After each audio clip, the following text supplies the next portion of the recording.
Thank you, Eileen. I'd like to introduce our program, Dr. Maryruth Culver. Over the course of her musical career, Dr. Maryruth Culver has proven herself to be a versatile and creative musician with many diverse accomplishments. Born in Escondido, California, Dr. Culver earned a BM in harp performance from the University of Arizona, studying harp under Dr. Carol McLaughlin. While at the University of Arizona, she also studied classical voice and jazz under Jeff Haskell. Dr. Culver earned an MA in ritual chant and song, specializing in semiology from the University of Limerick, Ireland, where she graduated with first-class honors. Dr. Culver earned a doctorate in musical arts from the University of Utah in harp performance with a doctoral minor in choral conducting. Dr. Culver has appeared as a soloist in various ensembles across the United States and abroad. She has been featured as a soloist for the Rio de Janeiro Harp Festival in Brazil, appeared in various venues throughout Southern Ireland, and has offered many solo recitals here in the southwestern United States.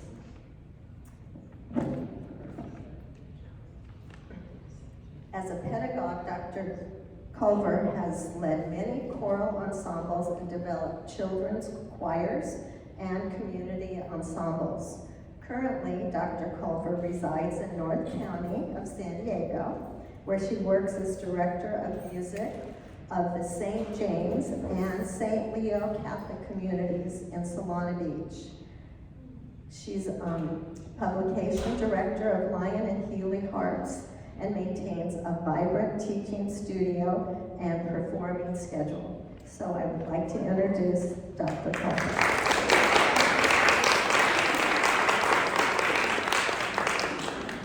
Wow, that's very, very sweet of you two to read a little bit about me. But before we start, let's begin with a prayer. And it's as if the Holy Spirit knew that this morning was going to happen. I had planned to begin with a Hail Mary in the form of chant. So, dovetailing into your beautiful reflection, let's begin in the name of the Father, the Son, and the Holy Spirit. Ave Maria,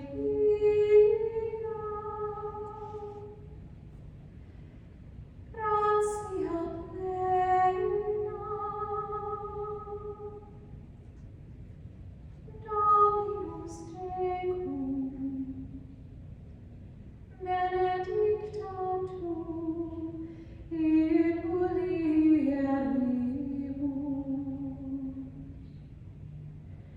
et benedictus fructus ventris tui, Iesus.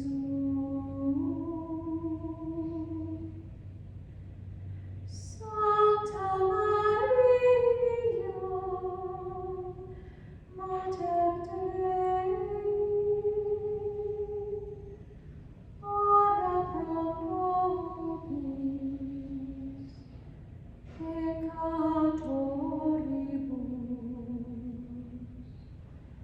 nunc et in hora mortis nostrae.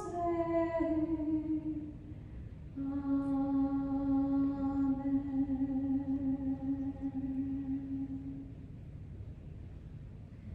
Blessed Mother, we just ask you to please bless this time together and ask your Son to be with us,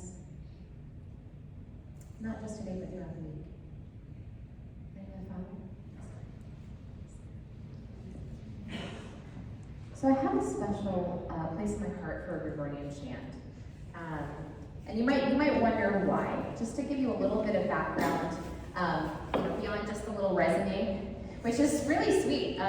When you hear it talked back to you, it's nice. Oh yeah, I've lived a little bit, and I haven't lived a little bit. I need a life sometimes. I think But I started performing in Catholic liturgies when I was 10 years old. My dad was a cantor. And I didn't know enough about harp. In fact, I'll be honest with you, I think I sounded more like a banjo player on the harp than a harpist. But St. Stephen's and Valley Center was a patient community, and so they bared with me. And my learning to pluck one string for about 6 months, and then 2 strings for a while. After a few years, I could play something. But I started when I was 10 and had this beautiful opportunity to play every Saturday at the Vigil night with Mass with my dad. And that continued through into college when I was the student director of music for the Newman Center in Arizona. So I saw this beautiful life in Catholic liturgy and life of music in Catholic liturgy. But Gregorian chant came much later. Shortly after graduating from college, I actually spent 2 years as a Dominican nun. And so when, no scandal, people always say, why did you leave? Well, I just turned out. Scandal, I left before I made vows. But your life is liturgy. Your life is liturgy. Throughout the day, you bless the hours by chanting the psalms. And so I think the best way to put it is that I learned to embody music in song. So my prayer was embodied by means of singing. And so I fell in love with this Gregorian chant stuff. And I was going to actually do a master's in musicology, and I went to the University of Limerick, and I talked to Dr. Jane Hatter. I mean, not the University of Limerick, I'm sorry, the University of Utah. And I talked to the early music professor, Dr. Jane Hatter, and told her what I wanted to research and what I wanted to do. And she wrote me an email about a week later, and she said, you know, Maryruth, I would love to work with you, but I think this is the program for you. She sent me this email about the University of Limerick's chant program, and I politely wrote her back that I have a job and I can't move to Ireland. And she wrote me back and she said, watch the promotional video. And I did, and I said, my gosh, I have to move to Ireland now. So before I knew it, I was packing up. They gave me a scholarship. I was packing away to study old books. And by the grace of God, he's brought me here today to share this with you. So thank you again for the invitation. I'm really excited to kind of geek out with this information. So Gregorian Chant 101. We're going to talk about the history and the performance. So our goals for today, not to be overly academic, but we'll look at this. The history of the Gregorian chant and early vocal notation. So that's what the field of semiology is. And then we're going to talk about the basics of reading square notation, sometimes called neumes. And if we have time, we're going to talk about vocal techniques for singing, and we might sing a little bit ourselves. So I'm going to try to watch the clock and make sure that we have time for that. We're going to look at one of my favorite pieces, Ave Maristella. Again, it's like the Lord knew that you were going to talk about Mary this morning. And then we might have time to look at some chant settings. But Ave Maristella in Latin is A Star of the Sea, and it's one of my favorite titles for Blessed Mother, so we'll talk about that. But before we get rolling, why does this music matter at all? And believe you me, I asked myself the same question. This is a text that I sent to my sister while I was studying in Paris, and it's a little bit far away, so you can't read the subtitle that I put there, but it says, why did I think this degree was a good idea? Who sings this stuff? Who reads this stuff? My sister laughed and she said, you did it to yourself. But who cares? Well, the church cares. The church cares an awful lot. In Sacrosanctum Concilium, which is the document that was produced from the Second Vatican Council. So when we talk about, oftentimes people will say, well, Vatican II says this, or Vatican II says that. I highly suggest you can actually buy the documents from Vatican II. They're like 60 cents on Amazon. And they're beautiful documents, very, very easy to read, if you can believe it. But the document says the church acknowledges Gregorian chant as specially suited to the Roman liturgy. Therefore, other things being equal, it should be given a private place in liturgical services. So while we have this wonderful opportunity to explore different forms of musical expression in the Mass, Vatican Council actually tells us don't lose the chant. There's something special about it. We'll talk a little bit about that in a minute. Oh, I guess I needed an arrow to point to the chant. There it is. There's the chant.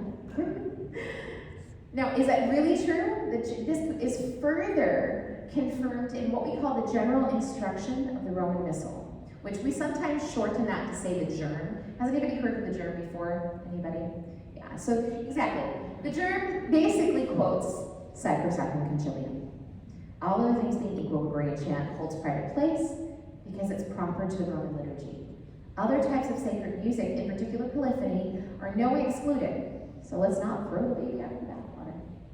But provided they correspond to the spirit of the liturgical action and that they foster the participation of the faithful. So we don't need to get rid of it. It's a good thing. I'm going to just for a second, just kind of throw in a little aside to my own suspicion as to why, perhaps, it's so important. When we talk about music from a ritual studies perspective, so like as a ritual scholar, we talk a lot about the function of music. So how does it function? What was it actually written for? And something that's unique about Gregorian chant when compared to other musical styles is it only exists in Catholic liturgy. So separated from Catholic liturgy, it's a different type of performance style. It was written for liturgy. It's meant to be performed in liturgy. In a way, it's special to the liturgy. And that's unique. Now that being said, it had a great impact. Ooh, I'm going back. There we go. There we go. It had a big impact on the musical culture in general. Do you like modern pop music? I do. I'll admit it, I do. Rock, Gregorian chant says you're welcome.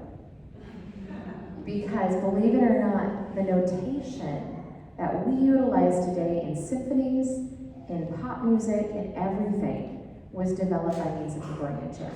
Exactly. So we're going to talk a little bit about a timeline, and I'm going to try really hard not to be boring, but I love this. So if it gets to be too long, just be like, wrap it up, move on to the Middle Ages, man.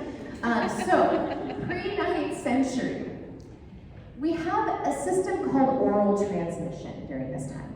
And so what that means is musicians would effectively, make sure my batteries in the die, yeah, we're good, here, trying not to trip.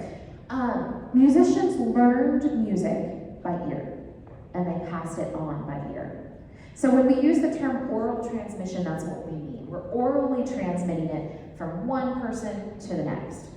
And that pre-musical notation, 7th century, 6th century, that's how music was passed on. We hadn't come up with a means of transmitting it by means of paper or vellum. We'll talk about that in a minute.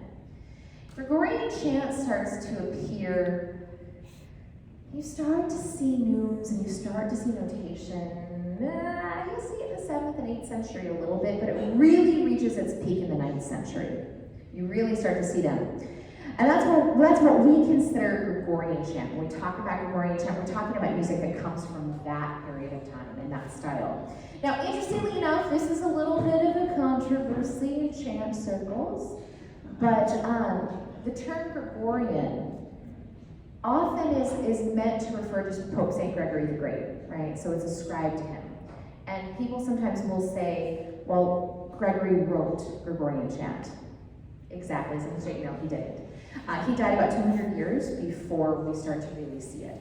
And that's a common practice, though, in the Middle Ages, where they will ascribe something that was written, and as a means of giving it honor and authority, they'll say that somebody of great importance wrote that. And so we think that's kind of what happened with Gregorian chant. And it's evidenced by some of the artwork. This is an image of Pope St. Gregory with the Holy Spirit on his shoulder. If you look really closely, there's a dove on his shoulder, and he's whispering into Pope Gregory's ear, and then Gregory is showing the scribe what to do, essentially orally transmitting and passing it on. But what's interesting about this image and why a lot of us chant nerds like it is if you look very, very closely, those are accurate depictions of neumes. And so that's one of the ways that we can start to see, okay, we're writing neumes down. So when I say neume, what am I talking about? Well, I'll show you some pictures of them in a moment, but they're essentially a shorthand They're a shorthand of what you were singing. So for example, when I sang maybe something, it would be little lines and dashes and little markings to help the singer remind themselves of what that sounded like. Now, if you didn't already know the melody, they were useless. You don't sight read lyrics. But they serve as an aid to give you a reminder of what that was supposed to sound like. There's no rhythmic information beyond the little dashes, we call them epissimas, where you can lengthen and shorten a specific note. So really, you have to know the melody, so that oral transmission is important. This is a picture of a tonary, believe it or not, that's a book I got to touch it, it was so cool, from the 9th century. Very, very early depictions. So that's what the earliest notation looked like. There's evidence to suggest that these names were developed in Metz around 800. So really 9th century is when we start to see them come into their greatest peak, I guess you could say. And it was used, part of the motivation, and this is a whole talk in itself, and I'm just going to give you a little dab. Part of the motivation for writing music down was that under Charlemagne, there was a desire for music and the liturgy to be unified. So keep in mind, way back in the day, music was very, very different. And so under Charlemagne, there was kind of this desire that the music sound the same. And so they started trying to write it down so that our liturgical music could be consistent. Specifically in the style of the Roman singing. And there's all sorts of, oh man, if you get into medieval scribes where they start talking about each other, oh, the Frankish singers sound like goats, the Roman singers sound like this. It was very dramatic. It's a great read if you want gossip on a Saturday morning. Read some medieval scribes, good times. But anyway, this is a tonary, and you can see if you look really close, those lines and dashes were the first written notation. I just think it's beautiful. You touch these books and it's like you're touching history. Somebody held that book and sang that. So we'll talk a little bit specifically more about what each symbol means. But if you look at the very, very top line, I forgot I had a laser I normally use. But if you look at the very top line, you'll see there's dash, dash, dash, dash, squiggle, dash, dash, loop, and loop. Those little dashes mean your voice is going to sing one note. Doesn't tell you which note to sing, but you're going to sing one note. Da da da da da da da. It's 3 notes. Da da da da da da da da da. That would be approximately what that first line would sound like. So it's really, really cool. It's very, very simple. But that would remind the singer, if they already had that in their head, they could be like, oh yeah, I remember how it's supposed to go. And you can see it up close. Interestingly enough, if you look on the second line, the lowest picture here, second line, there's a little squiggly line with a hook. And that would be either a charisma or an accursus is what we would call that. Now there's, again, controversy. If you want a very exciting afternoon, put a bunch of chant scholars in a room and let them argue. It's great. Some of them would interpret that as a shake. Almost something in the style like a Turkish or a repercussion. I used to be better at it. But you would shake and then you'd go up. Especially in the West, we generally interpret that as just a little bit of a hold. Take it for what it's worth. So there's more of it there. It's worth noting just for fun. At this point, paper didn't exist in the way that we use it today. So these manuscripts are written on a material called vellum. Is anybody familiar with vellum? Basically calfskin. It's kind of gross, but kind of cool too. But if you'll notice next to where my thumb is, right above it, there's that's the follicles of hair. So we call that the hair side of the manuscript. And if you turn it over, it'll be versa recta kind of thing. It's very cool. You can see here, later, this is a much later example, another example of those neumes and how they were just almost written in the middle of the text. The text was what was important, but it gave you an indication of what you were supposed to sing. So these are more examples. This is from Senegal. These are very, very clear. This was a fun one to transcribe. They look different depending on what region you're in. You know, Frankish looks different than Paleo-Frankish. I think I have an example of Parisian. Parisian news are crazy cool. They look like little, almost like hieroglyphics, they're little images. Anyway, it's good times. So those are examples of some more Frankish news. A big development, and it didn't happen all at once. Now keep in mind, this is over hundreds and hundreds of years, but you start to see in the 10th century, some 9th century, but mostly 10th century and 11th century, diastematic and adiastematic neumes. I always get these mixed up, so I'm going to try really hard not to get mixed up. But diastematic means that where the neume is written, so where that note is written, determines how high your voice is supposed to go. So you'll notice here, if you look at these, they're written on one line. It doesn't really tell you they're just all together. You could stack it up, but it gives you no indication of whether your voice is supposed to go up or whether your voice is supposed to go down. When you start to see diastematic texts, like this one here, notice that the neumes start to climb. And that's where we start to see the concept of the notes go up, our voice goes up. Have you ever sung in a choir and the choir director says that voice go up, your voice goes up, if it goes down, your voice goes down? It started here. This is where that concept came into existence. And so this is where, when you start to transcribe this period of time, the meticulous placement of the neumes begins to tell someone who's transcribing the neumes,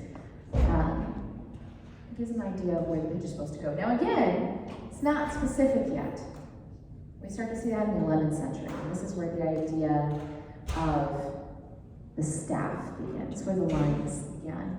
Southern Italy and other places too, they begin to use lines to indicate pitch. So you'll notice these little neumes are just kind of jotted onto a pitch. That's your stationary pitch. And now we have an idea of relative pitch. Where are we supposed to go? So there's more examples.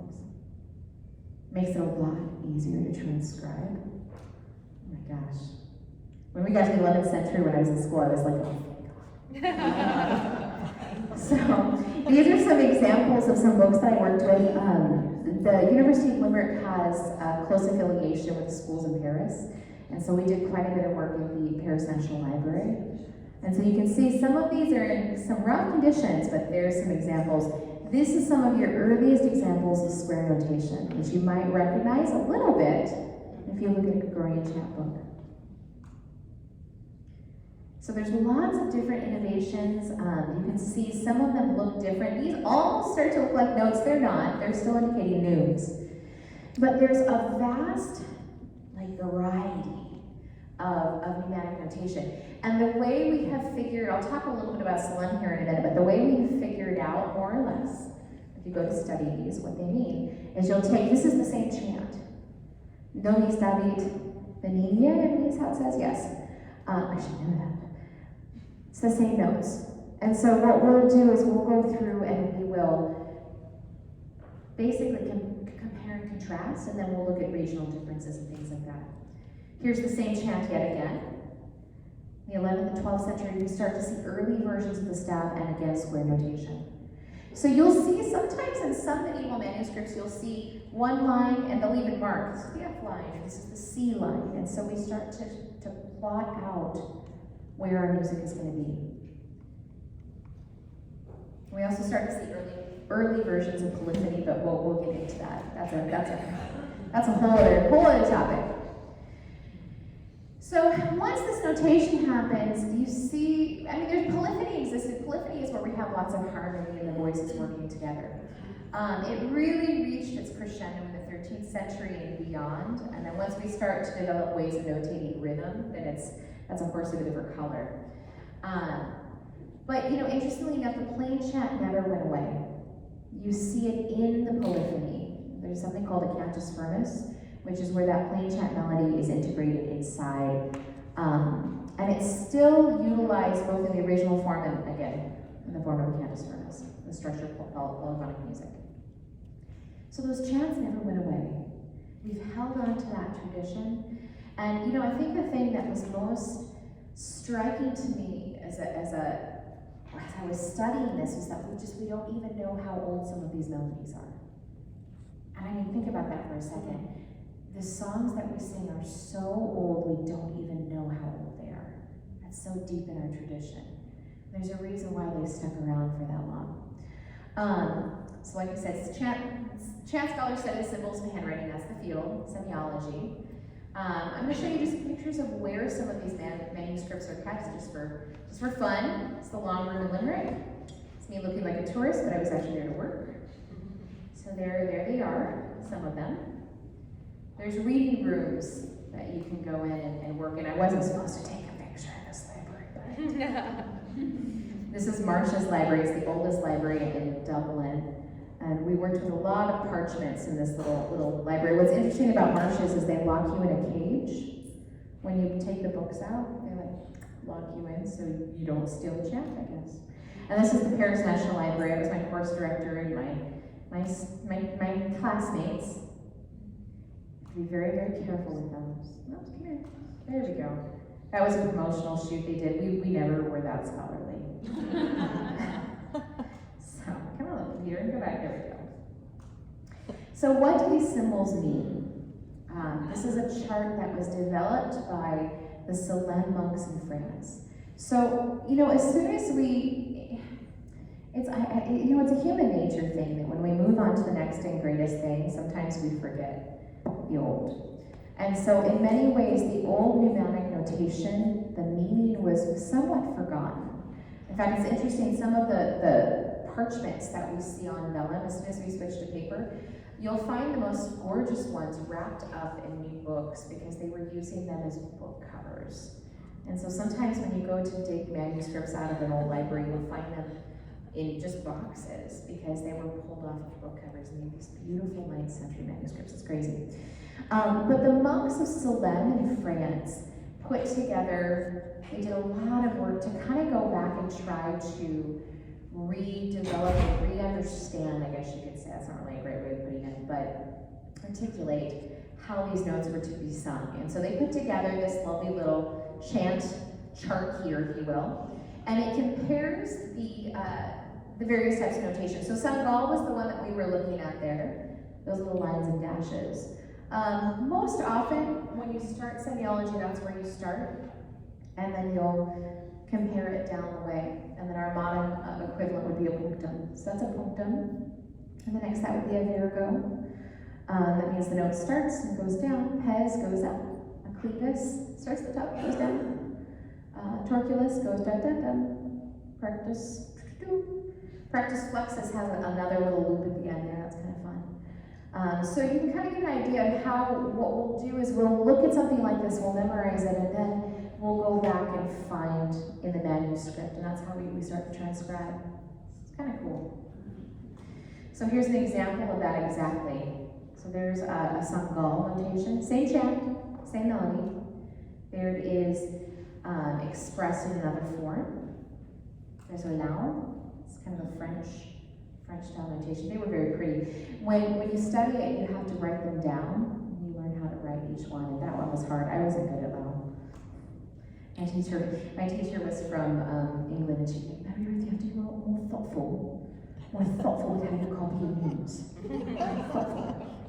I'm thinking really hard. So here's an example of that staff that I was talking about earlier. So you can see the same chant sung all over Europe. And there was this desire to unify. Charts is an interesting, I'm going to move quickly because I've got lots more to do. I always have more slides than I need. Unfortunately, this manuscript was destroyed in World War II, so all we have is that photocopy. So I'm glad somebody was thoughtful, as Eleanor would say. She was thoughtful and took a picture of it. And then more, all the same chant. All the same chant. There's that Roman, I told you it looks very strange. I always thought the pezzes looked a little bit like cherry blossom or something. All the same chant expressed in different ways. This is closer to what we would see. This is a much later, kept in London.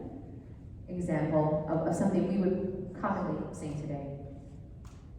That's how you would see it that's the same chant in your hymnal.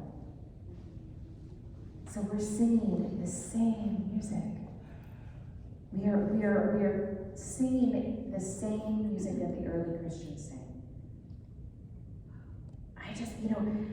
That's I think what gets me so excited is there's this ancient, it's an ancient tradition, this ancient prayer.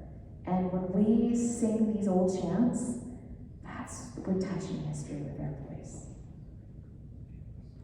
So all of those chants that I just showed you, there it is, right there in your book. We're still singing it. It does sound, I heard somebody say it sounds, it does, it sounds the same. It sounds the same. And we know that it sounds the same. Well, we don't know, I have to be careful because, again, Eleanor, be careful. We know, more or less know, we suspect highly, that it sounds the same because it's written down the same. It's the same melody.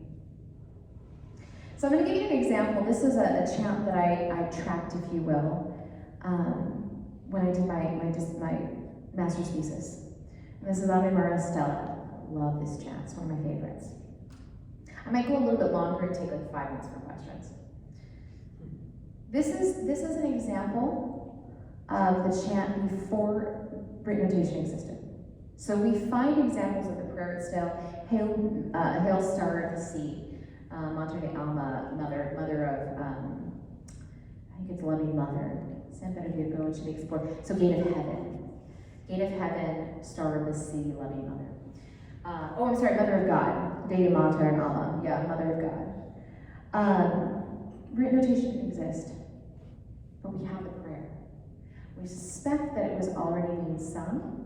We just had to wait for technology to write it down. Oh, but there it is. It wrote it down. Somebody figured it out. So here it is in some of the earliest Senegal notation. Same prayer, same chant. We start to see the square notation much later in history. Here it is kind of on the bottom there. Ave Maria, same melody. Same melody. And that's what I pulled out of my iPad. Ave Maria Stella,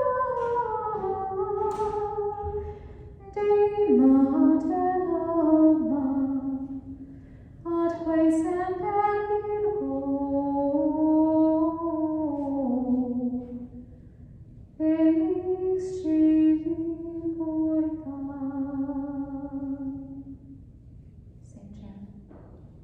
Same chant, we're still singing it. It's still part of our liturgy. So these neumes maintained and did exactly what they were designed for. They held on to our tradition. They held on to these prayers because they mattered. These ancient melodies that are, I mean, not to be super cheesy and go Beauty and the Beast, but tale as old as time. I mean, they're really, really old. They're beautiful. So I'm going to jump ahead to a little bit of just performing Gregorian chant, some of the basics. And I'm not going to get into too much of the nitty-gritty, because you can really go into the weeds with this, but I find it's not worth it. I think it's more important that we just embrace kind of the natural potential of Gregorian chant. It's actually a very comfortable way of singing. It's interesting. We had a conversation, this is just a really quick segue in one of my ritual studies classes. And we were talking about the fact that we've almost done a flip in our society today. And I don't really know why, it's neither here nor there. But previously, Gregorian chant was kind of the daily music at church. If you couldn't afford an organist, you had chant. That was kind of the default. And in your big cathedrals and in your royal courts and your big places, then you would have the big orchestrations and the organists and the polyphony. And you know, Notre Dame had polyphony, but the chapel down the road didn't have polyphony. They had Gregorian chant. And it's very interesting because today we have flipped that. We all have instrumental music in the daily mass. We have piano, we have harmony, we have more of a modern expression. And in your big liturgies in Rome, then you hear the Gregorian chant. Why that is, I don't know. But it's not because it's hard to sing, that's for sure. It's very, very easy. It's very speech-like.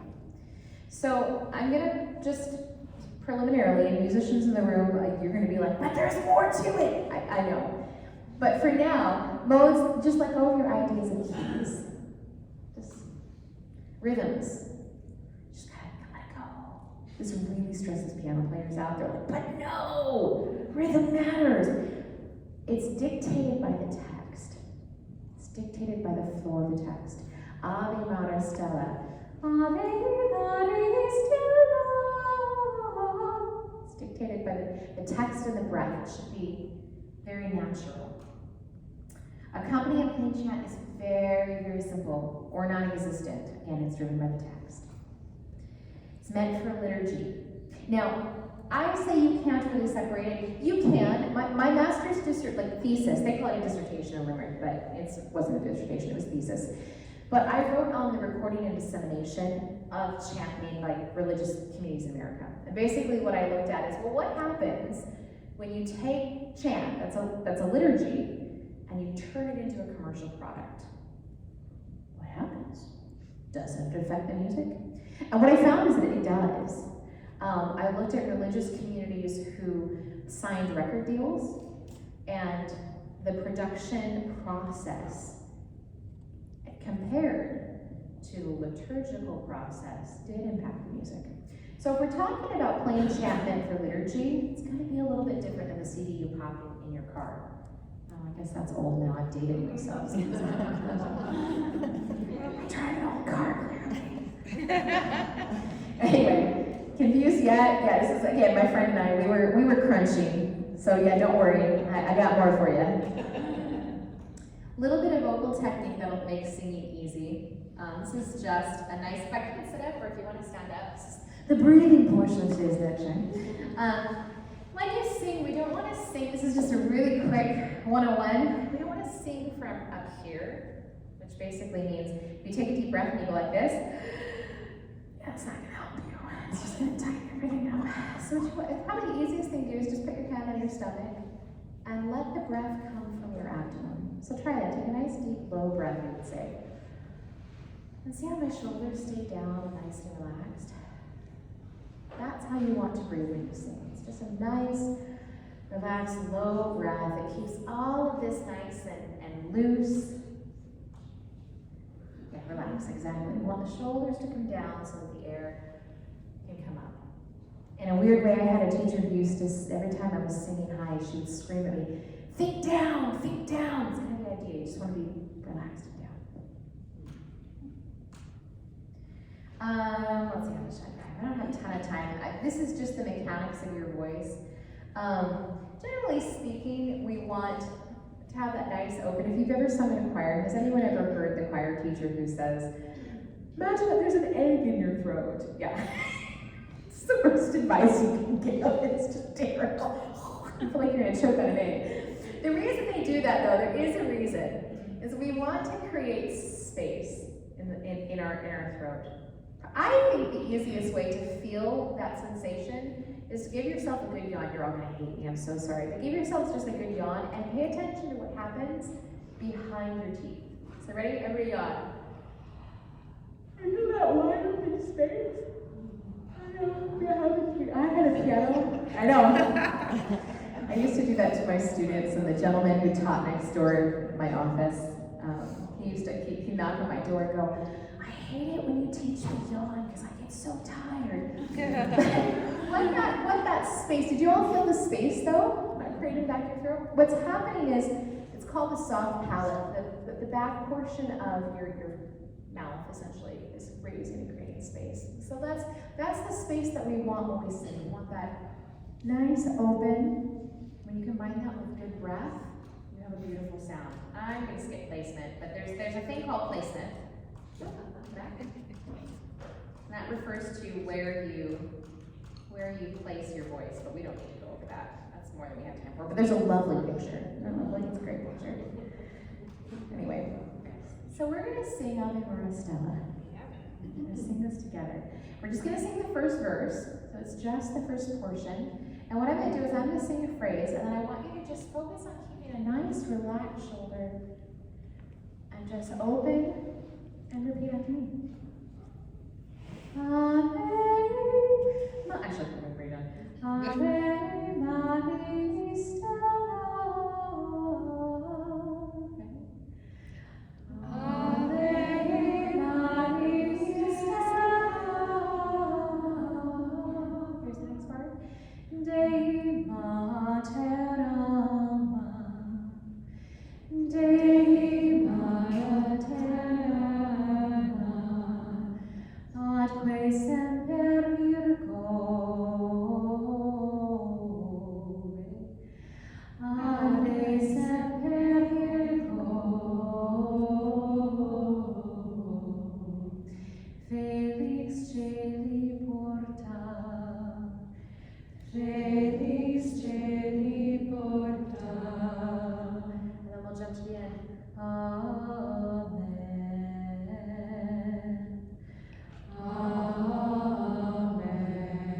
Amen. It's beautiful. It's that easy. That's all it is. If you want more resources on just Gregorian chant, I like Sancta Misa. It's kind of a nice place to go, and they have lots of books you can read, and you can download them for free, which is handy.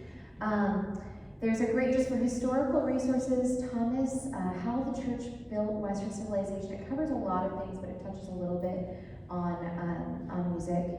The Origins of Gregorian Chant. This is one that you study as a singing. This is like 101 class. So if you really, really are into it, I suggest The Origins of Gregorian Chant. And then for vocal exercises, there's so many good ones online, but Jacob's Vocal Academy, I had a student who brought this to me, and it's just, do you know that one, Tamara? I do it. It's a great channel. It's just really fun. So if you want to listen to warm-ups in the car and learn more about your voice, it's a fun way. And then there's also a simple guide to singing Gregorian chant that gives you, it's a PDF you can download, but it gives you information. So that's what I have to say. Do you have any questions? We've got about 4 minutes, 5 minutes, 6 minutes. Yes, go ahead. I don't know if this is too woo for us, but I've read that Gregorian chants can affect your body's vibration and physiology in a positive way. Do you know anything about that? I don't know that. I know of research related to that. Not just Gregorian chant, but there's a whole field in called harp therapy, and it does affect. I know that singing at certain frequencies and also singing at certain tempos can impact the physiology of someone. And so Gregorian chant, I can speak anecdotally, tends to calm people. There's a calming impact to it. Oftentimes, I used to play in Salt Lake City for a retirement community, and it was a place where I would go to air out my recitals and to practice things. But sometimes I would sing Gregorian chant to them because it sounds really funny, but it would put them to sleep. It would just bring this total relaxed state. So I know that there's papers written about that. That was a little bit outside the scope of the University of Limerick's program, but it was something that we talked about because, again, anecdotally, you see it happen. I think there's something to it in the sense that I saw it in the monastery. If you get up at 5 o'clock in the morning to sing, it was great. Hit that E flat in the morning. But there was a calming. It puts you in a state of prayer. So with autistic children, I've read that it really helps them it really calms them down, helps their focus. I know someone in Italy who's doing research on that. There's definitely research being done on it, and not just as it relates specifically to Gregorian chant, but other music fields. Like I said, there's a whole field of harp therapy that you can get a degree in. I have a friend who does it, and it's very scientific. She knows how to read all the monitors and change the tempo. She has this little harp that she brings into the hospital rooms, and what she plays can impact someone's heart rate.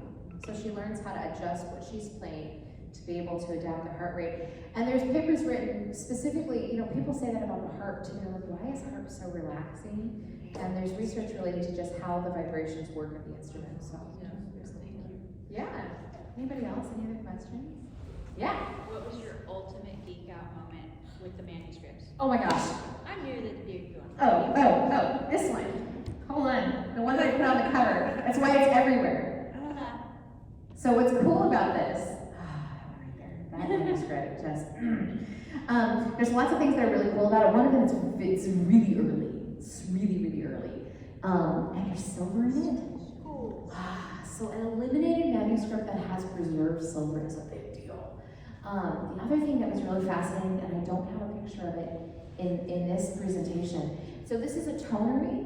They were a small, longer book that women and they would put in their pockets. It's like the same chant, but with different melodies, essentially. So it's called a gradual, that little one there. But they often had ivory covers because wealthy women would help hold on to them. You almost never see the covers with the books. And this one has the cover. It's this beautiful little ivory cover in a box that they would bring out. So that was probably my biggest geek out. This is the Paris National Library. Yeah, this is Paris National Library. The other geek out moment, and it's a little bit related, it was actually this trip. We were at not the big building, it's like the smaller one that's in the parking lot I'm talking about. Yeah. So interestingly enough, my course director was a harpist, I was a harpist, and the curator came down and she goes, "Oh, my daughter's a harpist." And we start talking. The house used to be owned by a harpist. He was very famous for, it's kind of silly, but harpists only play with 4 fingers. We don't use our pinky, except for this one harpist in Paris who happened to own the house. So anyway, it was a great trip. But that was by far my most favorite manuscript. Just being able to touch that one and page through it. Yes? I'm queuing it up for you kids. Brilliant. People probably wonder why you're not wearing gloves. That is a good question. Yes. There's research and evidence to suggest that actually we do more damage to the books by wearing gloves because we can't feel. So it used to be the practice that you would wear white gloves. Now they're very picky. When you go into a reading like this, you don't wear buttons or things that hang down. You don't have, like, they're specific about whether you wear pens or pencils. And like I said, they lock you in a cage because we can't get this book again. But no, we don't wear gloves because it actually does more damage. People tend to rip the books more. But you will notice that we used pillows and these little heavy snakes to hold the books open. But that's why I have wearing gloves. We don't wear them anymore. That's a good point, because you went to them. Well, I was going to add that if you were looking at something from the 19th century, they'd probably have you wear gloves because these are much more durable than our more modern fingers. Well, you're looking at that there, especially that's calfskin. It's vellum. So where you have to be really careful is you do have to wash your hands, and this not to give you too much information, but if you have sweaty hands, maybe wash your hands multiple times, because the vellum will pick up the oil on your skin, and you can see the dark edges on the edge. That just comes from 600 years of oil on the skin, But yeah, that's very different. You're right. If you were to look at parchments that were paper, or you're not looking at a codex like this, then yeah, you would probably wear gloves. There'd be different regulations. But for vellum, yeah, you want to actually, which is really cool because you actually get to touch it. Yeah. That was somebody carried that around and prayed with that book, and I think that's a really cool thing. Why were the covers not on many of them? Because I suspect because a lot of them were made from ivory, so they were repurposed. So that's what I mean with, some of these books you'll find the parchments were used to cover other books, because once they went out of fashion, once we had paper and we had other books, they would use the vellum because it's very expensive. In this case, I believe with toners specifically, they were just very ornate, so sometimes they would get used for other purposes. So they weren't used in books anymore. Yeah. When you were doing your master's on this so academically, did you have time to practice harp? You probably had to practice every day still harp. I did, yeah. So it was that's a good question. She asked how would I have time to practice. It was a busy existence. I basically would, it was a little bit like doing a doctorate, honestly, in the sense that I would practice maybe 2 hours in the morning and a couple hours at night, and then the middle of the day was where I would do a lot of my study, and then I would sing. And the University of Limerick is big into different types of embodiments, so like Feldenkrais and the Alexander technique. And so oftentimes I would get up and I would practice, and then I would go to kind of the equivalent of their exercise class. And then, yeah, I would practice and I would study and do all of those things. But it was generally, I mean, they were 10 to 12-hour days. They were busy. Yeah. Just been all in, yeah. You have an incredible gift. Oh, And you said that Gregorian chant brings you closer to religion. I need to expand on that because I grew up with this, right? Yeah. Catholic school, St. Joseph Corona nuns, it's all Yeah. listened to. And in my home, where I raised teenagers and now grandchildren, the noise that we get in our homes. And white noise, I don't want that either. This is better than a shrink, better than a drum. And he bring us closer to God and the angels in heaven. So God bless you. You're teaching the world how you can take even 10 or 15 minutes and just stop your day and remember all of our blessings. And it does it for you. It does it for me. I pray it all the time. Well, you know what? Thank you. That's very sweet of you to say that. God is good. Well, that's one of the things when you look, you know, when you live in a religious community, they come together and they chant. And this is the old monastic tradition of chanting. There's a period of time where you'll basically chant through the entire 150 psalms. And so the idea is that you're sanctifying the day. You're taking a moment to just bless the day and just kind of return to God. And so, you know, we can't, as much as we'd love to, we can't live monastic life in the world. It's just not possible. And in fact, when my sister friends who, you know, come up to visit, their families come to visit, generally, it's very funny when you have nuns who are friends because you'll get this cryptic mail because they don't call, they don't use the phone. So you'll get this card in the mail that just says, "I'm in town." And I'm always like, "Oh, it's Sister Maryruth Culver. She's in town." I mean, sometimes she forgets to sign it, and I called her on it this last time. And so generally, I go to her house and I take her out to coffee, and we have a good visit. But this last time, I told her, I was like, "Sister, you kind of look like a stalker. You gotta sign your name." But we talk about the fact that by having, I think, chant CDs and by having, it's why it's I think a beautiful thing to have them recorded and to have that. It brings a calmness, and I'm just going to speak really briefly to part of, I suspect, and I'd love to write research on this, but I suspect part of the reason that chant is different is it utilizes the human voice. So a lot of people ask me, why do we have organ in church? Why is organ important? Theologically, one of the reasons that organ is special in the church is it's the only instrument in its own way that mimics the human voice. So if you think about it, how does the human voice work? We take a breath, and then we push air through a pipe. That's what the organ does. And so that's why the organ has kind of a pride of place. If you read the theological literature, that's why it has a pride of place in the church.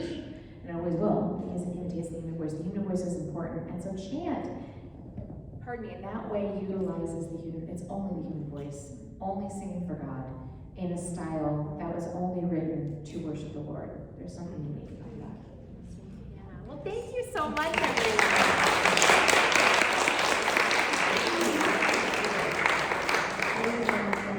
Maryruth for her beautiful presentation. And if you have other questions, she'll be here to answer them. But I think we will all enjoy our music so much more when we're at Mass, don't you think? And realize where it's come from. So thank you for all having me. I appreciate it.